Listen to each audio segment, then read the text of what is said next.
1945, and the war was 1 million men old.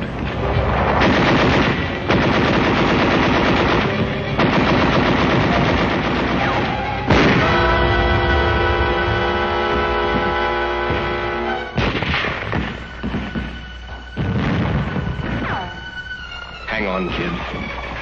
Keep your eyes shut tight and drink. They're moving you back now. Don't give up. Just hang on.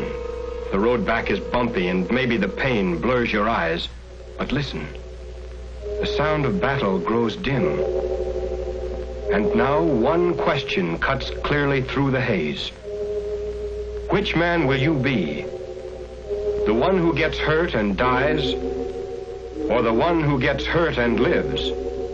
When the dizziness stopped, when the fog cleared, an Army nurse was at your side. A woman who meant safety and comfort and home to thousands of men before you. A woman who meant all those things to you. A nurse brought another American's blood to your side to pour new strength into your veins. A nurse handed clamps to the surgeon and counted sponges. A nurse prepared and administered the anesthetic and watched you constantly for any telltale change in your breathing or blood pressure, all working with the same purpose: to ease the pain of war, to help save lives.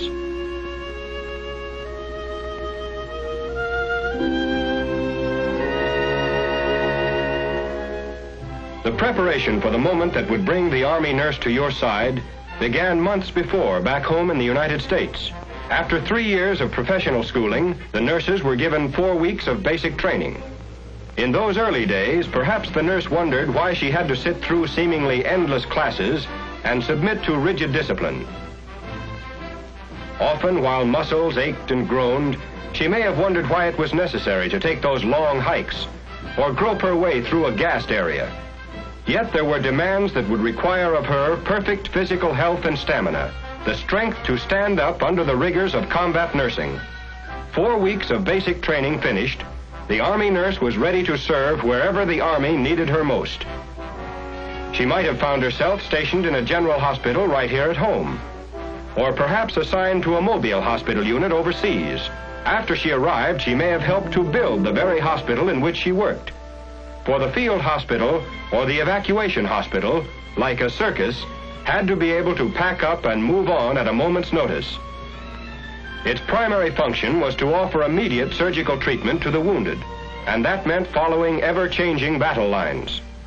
Everyone pitched in when a mobile hospital went up: enlisted men, doctors, and nurses. Just one small instance where basic training paid off. Those muscles, toughened and hardened during the 4 weeks of basic back home, were equal to the job. In the field, the Army nurse lived roughly and worked gently. There was no glamour, and her life was far from spectacular. She slept under hastily pitched canvas, on a GI cot, under GI blankets. She trained her mind to act as an alarm clock, because time was important. A wasted moment might have meant a wasted life. She lived a life completely stripped of luxuries, and yet she asked for no more luxury than a patient's smile when his pain was eased.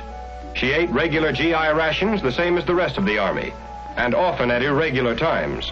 The hours were long and the demands never-ending, and as a result, the nurse learned to make use of every moment of her off-duty time. She might not have chosen a GI helmet to wear to her kid sister's wedding, but it made up for its lack of style by its versatility. It was a beauty parlor, laundry, cooking pot, wash basin, all rolled up into one. A little community in size 7. She spent some of her time writing letters. Not the having a wonderful time, wish you were here kind, but letters filled with all the drama of her days, with stories of the courage and spirit of the men over whom she watched. A few moments could always be found for prayer.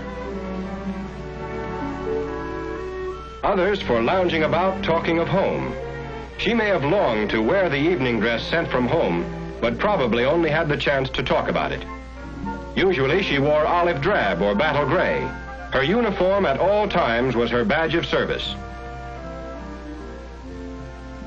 But however she spent her off-duty time, she was always eager to return to the hospital where the wounded were fighting for their lives. For first and foremost, and at all times, she was a nurse, offering professional and skilled care to the sick and wounded. A nurse first, a woman second, and an officer third might well serve as the slogan for every member of the Nurses Corps. Complete recovery of the patient in war or peace depends not only upon the use of drugs, but on the skill with which they are administered and the care that follows. The nurse must be capable of recognizing at once any symptoms in her patients which demand immediate treatment. Because if serious consequences are to be avoided, medical treatment must be on hand the moment any symptoms appear.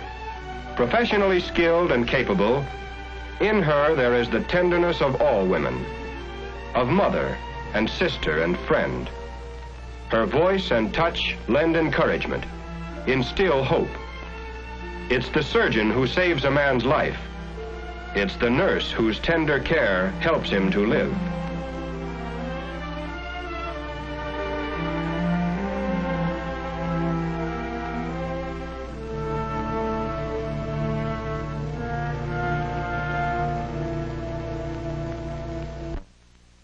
The crisis past, patients begin to sleep again. The pain is just a bad memory. The field hospital, a stopover to give them immediate surgical treatment as soon as possible after they were wounded, had done its job.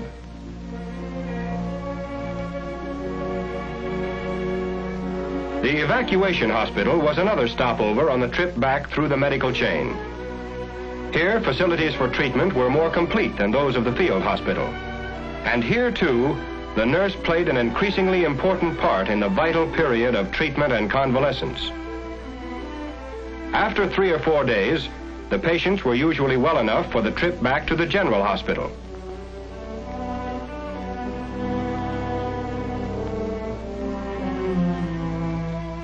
Trains waited for them, hospital wards on wheels.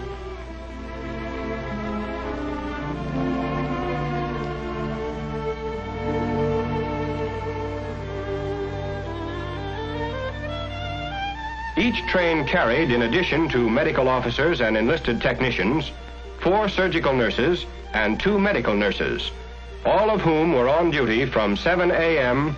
to 9 p.m., and as far into the night as they were needed. When speed meant life, evacuation took place by plane.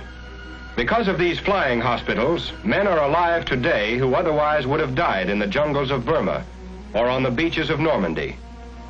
Each patient was thoroughly checked before the takeoff, then watched over constantly and checked again when the plane landed.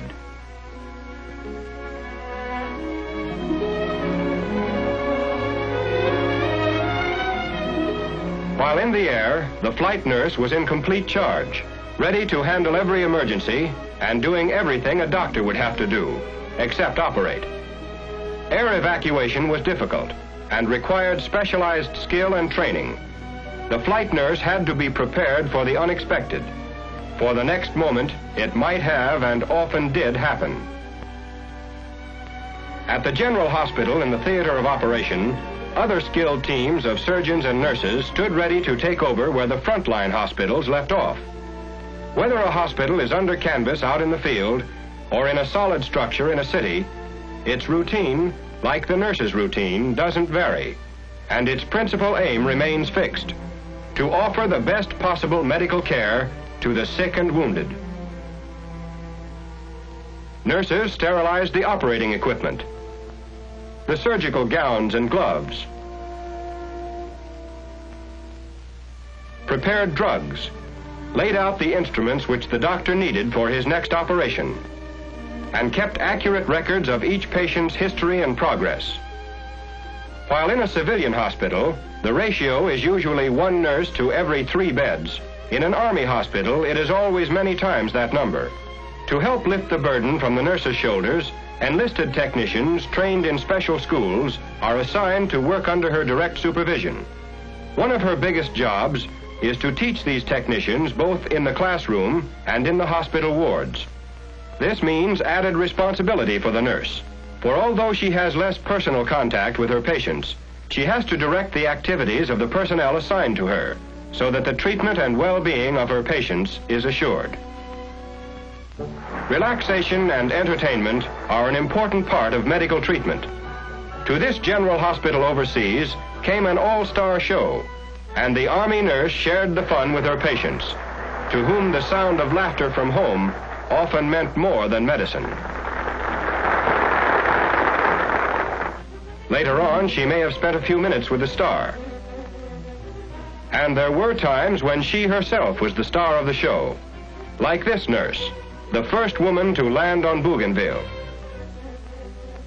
The umpire calls batter up, and the game is on. Army versus Army, as the nurses play the wax.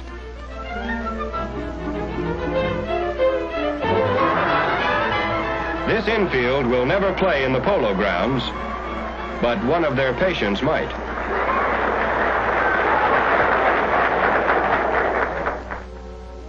Off duty for a while, some nurses strolled through the streets and buildings of ancient cities. Others preferred a round of golf, or a swim somewhere if the weather was right. Then it was always back to duty, back to the sick and wounded, back to the hospital, around which the life of an Army nurse revolves. Those patients scheduled for a trip back home for the final period of convalescence travel on a hospital ship as fully equipped as a stationary hospital. Now, as before, the Army nurse stands by ready to minister to every need.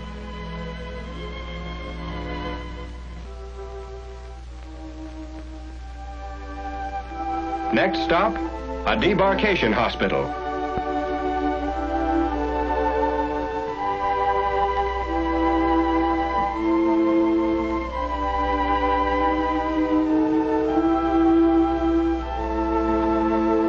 Then a general hospital in the United States and complete recovery.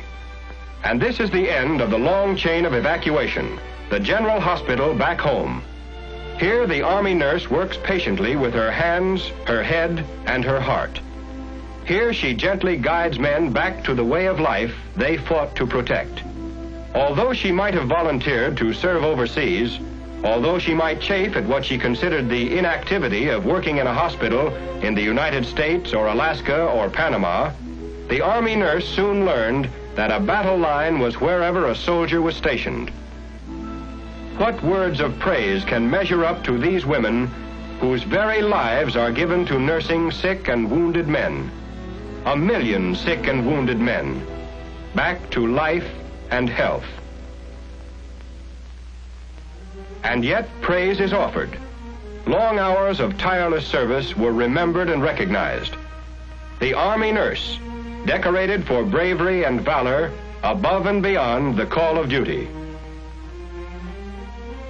And these nurses, imprisoned for 3 long years by the Japanese, asked only that they be returned to duty, for they could never forget the faces of American men tortured and killed by the enemy. Wherever transports took our soldiers, they also took the Army nurse to work by day, by night, on distant battlefields, to help make shattered bodies whole, to bring smiles to faces twisted with pain, to serve at the side of the American soldier during peace and war. This is the Army Nurse USA, ready to serve anywhere, under any circumstances, in time of need.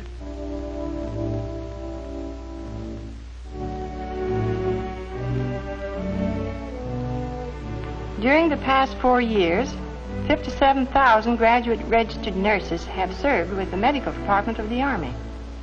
For us, the war is not yet over. Many nurses are still being sent to overseas theaters to care for American soldiers.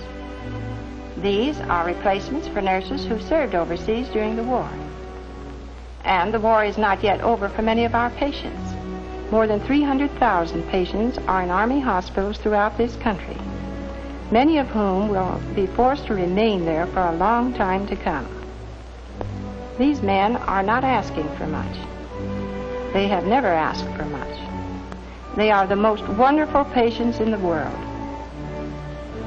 But the war has cost them much more than any of us have been asked to give.